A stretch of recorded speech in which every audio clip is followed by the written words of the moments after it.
of these girls coming in, like, they've never wrestled before, and so they don't have any bad habits. And they're just willing to learn and listen, and they actually pick things up really quickly. Do you feel they're more coachable in general because of that? I think so. Yeah, they're just like a sponge. They want to learn everything, know everything. They want to fine-tune all these little things because they don't know what they're doing. And so, like, when you can catch them, like, at such a, like, younger age, right, as a fresh slate, you can really just feed them, like, good technique. And I guess that's when you start to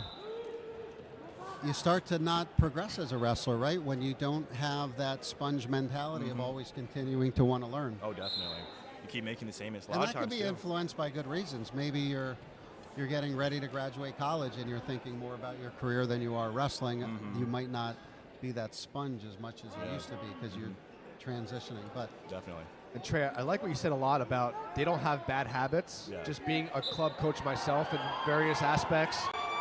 You get some of these kids where their dad was their only coach growing up. And it's like, definitely, yeah. And like you try and teach them something, go, no, that's not how I was taught. My dad shows it this way. And knowing their dad not to talk trash, but, their dad was a district placer. They weren't. You mean you don't love coaching those kind of kids? Well, that's where I'm at. It's like, just because your dad was your coach doesn't mean it's correct. You always want to believe that, but there's better ways. Your dad's wrong. and not so many words, yes. You know? That's too funny. Well, Trey, I think I think there's a lot of hometown people here pulling for you. And go for the O-dub. And if those stakes are pretty good, and if you're looking for somebody to maybe share that with, Sommers and I could probably free up our schedule, don't you think? I think I could make something work. My wife won't be happy, but I'll make it work. We'll even bring a side over.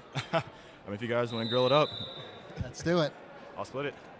Absolutely. Hey, good luck today. Thanks for coming on. Absolutely. Thanks for having me. I'm going for steak. Thanks a lot, buddy.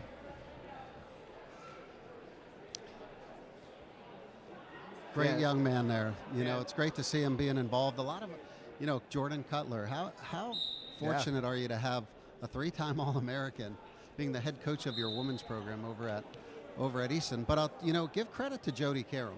Yeah.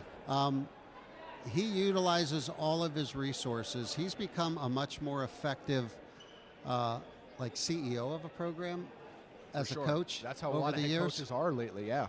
And putting the right people in the right spots. And he's done that very well there. And he tremendously successful year for their high school team. I think a lot of people were very impressed with the amount of success, the level of success that they had this year. Yeah, and you mentioned Cutler, 3-time All-American, coaching a high school women's team. Just strictly looking at accolades, he has better accolades than a lot of high school coaches in the area, in the country, and a lot of college coaches too. It weren't even 3-time All-American. Well, so it just goes when to you show think your about point. it, it's kind of surprising. We don't really have that many coaches over the years that were national champs or All-Americans. Now, when you did, look at Don Roan, what he was able to do at Northampton. That's my guy right there. Love One Don. of my guys. I love going up there to train with him. I've always thought Don Roan was one of the best motivators as a coach that you'll ever come across in your life. Yeah. Especially when you do something wrong or not the way he wants it and he grabs you,